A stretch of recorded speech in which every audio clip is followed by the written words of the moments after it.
Baby Herman's in the full sink. A cuckoo clock swinging pendulum catches his eye and he flops face first into the water. Teetering on dishes, he reaches for the pendulum. Water cascades to the floor carrying a bar of soap. The oven says, "Well done." Roger explodes into the kitchen, barreling around the walls, trailing fire and thick plumes of smoke from his backside.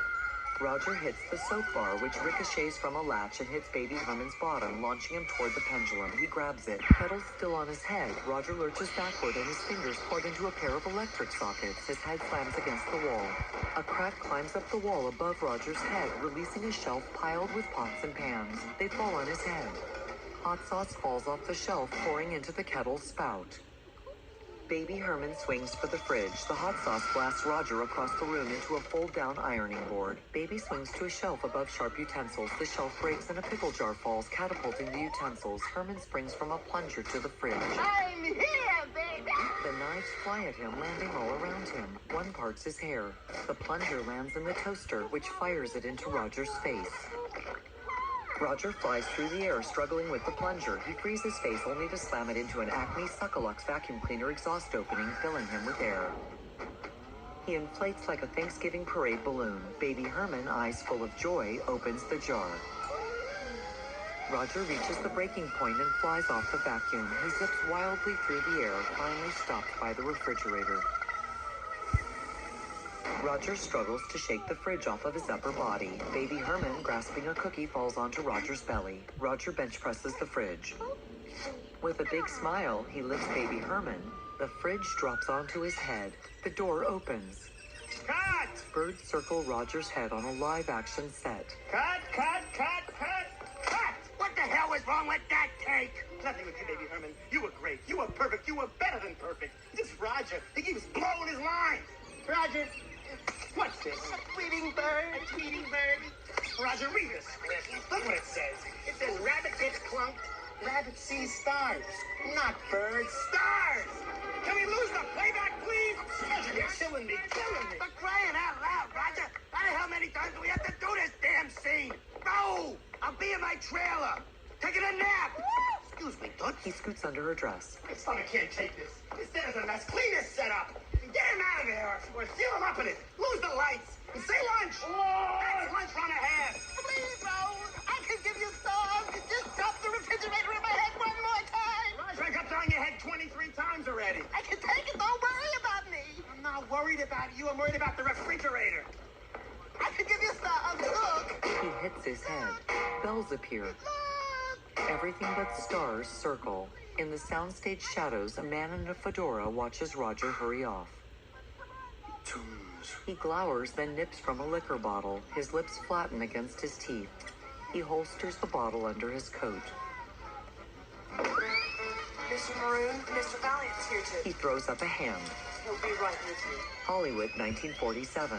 Eddie Valiant saunters in, watching as Maroon and his editor view film as it spews onto the floor in a loopy pile. No. Wait until he gets to his feet, then hit him with a bolt right on. The baggy-eyed Maroon eyes Eddie warily. How much do you know about show business, Mr. Valiant? Only there's no business like it. No business I know. Yeah, there's no business more expensive. I'm 25 grand over budget on the latest Baby Herman cartoon. You saw the rabbit blowing his lines. He can't keep his mind in his work. You know why? One too many refrigerators dropped on his head. Ah, he's a toon. You can drop anything you want on his head. He'll shake it off. But break his heart. Goes to pieces just like you or me. Read that. It's the Toontown Gossip newspaper. Seen cooing over calamari with not-so-new sugar daddy was Jessica Rabbit, wife of Maroon cartoon star Roger. What's this got to do with me? You're the private detective. You figure it out. Look, I don't have time for this. Look, Valiant, his wife's poisoned, but he thinks she's Betty Crocker. I want you to follow her. Get me a couple of nice, juicy pictures I can wise the rabbit up with. Forget it. I don't work Toontown. What's wrong with Toontown? Every Joe loves Toontown. Get Joe to do the job, because I ain't going. Whoa, fella. You don't want to go to Toontown, you don't have to go to Toontown. Nobody said you had to go to Toontown anyway. Have a seat, Valiant. The Rabbit's wife sings at a joint called the Ink and Paint Club. Toon Review. Strictly humans only, okay? So what do you think, Valiant? Eddie looks at Maroon's liquor tray. Well, Eddie wipes his mouth with his hand and rises. The job's gonna cost you $100, plus expenses. $100? That's ridiculous. So's the job.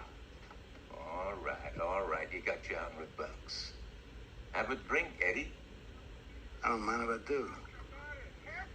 Eddie peers through the blinds. Below, studio drivers unload a crate from a truck. Animated instruments break free and start to play, racing off as the studio hands try to grab them. Eddie looks at Maroon's back as he sits at his desk. He shakes his head and looks out again. From nowhere, an elephant's blue eyes appear at the second-floor window. Eddie cowers. Kinda jumpy, aren't you, Valiant? It's just Dumbo. I know who it is. I got him on loan from Disney. Him and half the cast of Fantasia. The best part is, they work for peanuts. Maroon flings a handful of peanuts out the window of his Art Deco office. Dumbo flies down after them. Well, I don't work for peanuts. He flaps the check. Where's the other 50? Let's call the other 50 a carrot to finish the job. You've been hanging around rabbits too long. Maroon gives Eddie a stiff grin. Outside, Eddie brushes past a cartoon ostrich with a red hair bow. She enters the office as Eddie studies his check.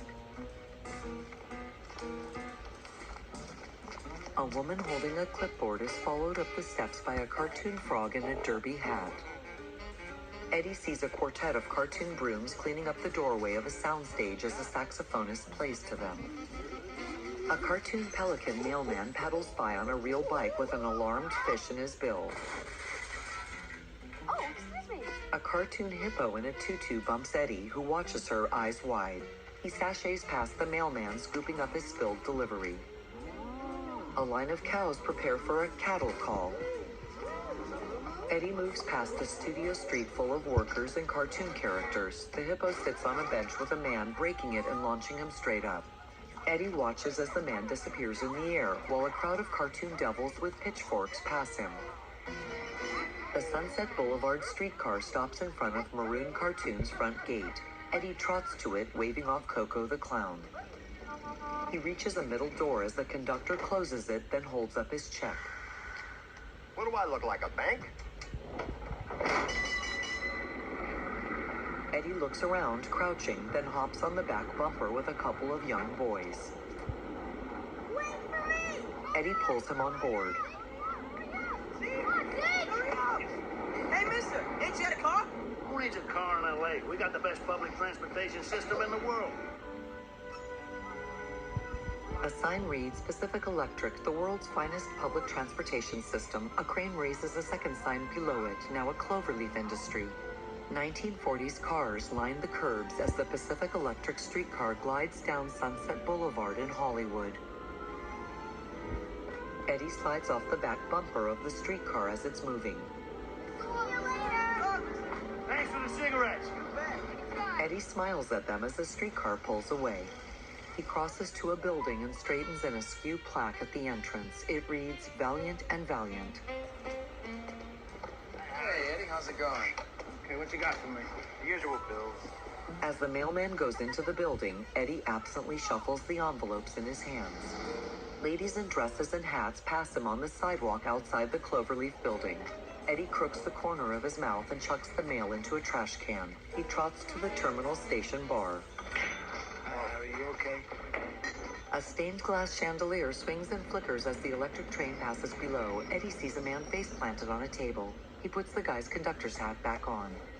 What's with Earl? A man writes on a pad of paper hanging from a string around his neck. Laid off. A new outfit bought the red car. Some big company called Cloverleaf. No kidding.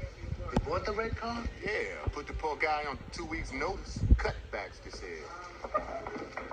Eddie gives the drunk man a solemn stare. Oh, well. Here's to the pencil pushers. May they all get lead poisoning, huh? A hand with lacquered nails covers his drink as he brings it to his lips. Tomorrow's Friday, Eddie. You know what happens here on Friday? Fish special? Well, my boss checks the books on Friday, and if I don't have that money I gave you back in the till, I'm gonna lose my job.